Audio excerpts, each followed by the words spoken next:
ഞാൻ പുള്ളിയുടെ മുന്നേ ഇരുന്നിട്ട് ഞാൻ ഇങ്ങനെ വിറക്കണേണ് അഭിനയിക്കുമ്പോൾ ഞാൻ ഇങ്ങനെ വിറക്കണേണ്, പുള്ളിക്ക് തന്നെ അറിയാം. പക്ഷേ ഞാൻ ഭയങ്കര ഇങ്ങനെ നിൽക്കുന്നുണ്ട്, പക്ഷേ എൻ്റെ ഈ ഭാവമൊക്കെ ഇങ്ങനെ വിറക്കണം. ആ പുള്ളി എന്നോട് വിളിച്ചിട്ട് പറഞ്ഞു, വിനായകം വർമ്മൻ ഇല്ലേനാ എൻ്റെ ജയിലർ ഇല്ലേന്നാണ് പുള്ളി ഒരു ഡയലോഗ് പറഞ്ഞത് എന്നോട്. അങ്ങനെയൊക്കെ ഒരു വാക്ക് രജനി സാറിൻ്റെ അന്ന് കിട്ടിയ എന്നെപ്പോലുള്ള ഒരാൾ ഞാൻ പിന്നെയും പറഞ്ഞതാണ്. പറ്റാവുന്ന അത്ര ഞാൻ ചെയ്തിട്ടുണ്ട് ആ പടത്തിൽ. ചേട്ടാ, രജനീകാന്തിന്റെ ജയിലർ ചേട്ടൻ അതിന്റെ ഒരു വലിയ ഭാഗമായിരുന്നു. അപ്പോൾ ആ പടത്തിന് ശേഷം ചേട്ടന്റെ ജീവിതത്തിൽ വന്ന വ്യത്യാസങ്ങൾ എന്തൊക്കെയാണ്?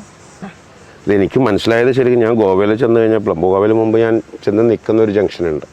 അപ്പോൾ അവിടെ ഒരു 5 പേരൊക്കെ ഒരു ദിവസം വന്നിട്ട് ഹലോ ചേട്ടാ ഫോട്ടോ എടുക്കാൻ പറയുള്ളൂ. ഇതിപ്പോൾ 50 പേര് വന്ന് ഫോട്ടോ എടുക്കാൻ തുടങ്ങി. അത്ര ഹിറ്റായിപ്പോയി.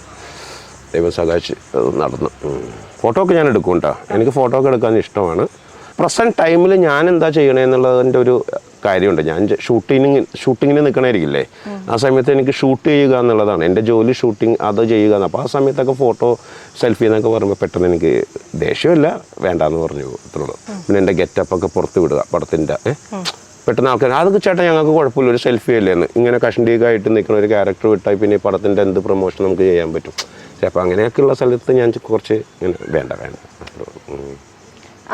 രജനീകാന്തിനൊപ്പം അഭിനയിച്ചപ്പോൾ ശ്രദ്ധിച്ച കാര്യങ്ങൾ എന്തൊക്കെയാണ്? അല്ലെ രജനി സാറിൻ്റെ കൂടെ അഭിനയിച്ച് ഞാൻ പുള്ളിയുടെ മുന്നേ ഇരുന്നിട്ട് ഞാൻ ഇങ്ങനെ വിറക്കണേണ് അഭിനയിക്കുമ്പോൾ. ഞാൻ ഇങ്ങനെ വിറക്കണേണ്, പുള്ളിക്ക് തന്നെ അറിയാം. പക്ഷേ ഞാൻ ഭയങ്കര ഇങ്ങനെ നിൽക്കുന്നുണ്ട്, പക്ഷേ എൻ്റെ ഈ ഭാവമൊക്കെ ഇങ്ങനെ വിറക്കണം. ആ പുള്ളി എന്നോട് വിളിച്ചിട്ട് പറഞ്ഞു, വിനായകം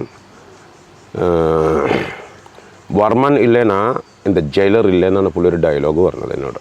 അങ്ങനെയൊക്കെ ഒരു വാക്ക് രജനി സാറിൻ്റെ അന്ന് കിട്ടിയ എന്നെപ്പോലുള്ള ഒരാൾ ഞാൻ പിന്നെയും പറഞ്ഞതാണ്. പറ്റാവുന്ന അത്ര ഞാൻ ചെയ്തിട്ടുണ്ട് ആ പടത്തിൽ.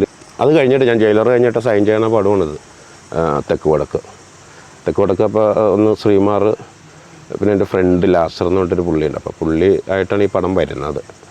റിട്ടയർഡ് KCB എഞ്ചിനീയർ എന്ന് പറയുന്നത് എനിക്ക് ഭയങ്കരമായിട്ട് ഇഷ്ടമായി ആ ക്യാരക്ടർ. പിന്നെ ഡിസൈൻ കാണിച്ച് അതും എനിക്ക് ഇഷ്ടമായി. അങ്ങനെ ആഫ്റ്റർ ജയിലർ കഴിഞ്ഞിട്ട് ഞാനിപ്പോൾ വർമ്മൻ കഴിഞ്ഞിട്ട് മാധവൻ, വർമ്മന് ശേഷം മാധവൻ. അതാണ്. പൊതുവെ ചേട്ടനെ ഒരു ദേഷ്യക്കാരനായിട്ടാണ് വെക്കുന്നത്. എന്തായിരിക്കും ചേട്ടാ കാരണം? എനിക്ക് ദേഷ്യക്കാരനായിട്ട് തോന്നുന്ന ആൾക്കാരുണ്ടല്ലോ, അവരെ കാണാൻ എനിക്ക് താല്പര്യമില്ല. അപ്പോൾ അവരെ കാണുമ്പോൾ ദേഷ്യം വരും. Very simple. ഓക്കെ.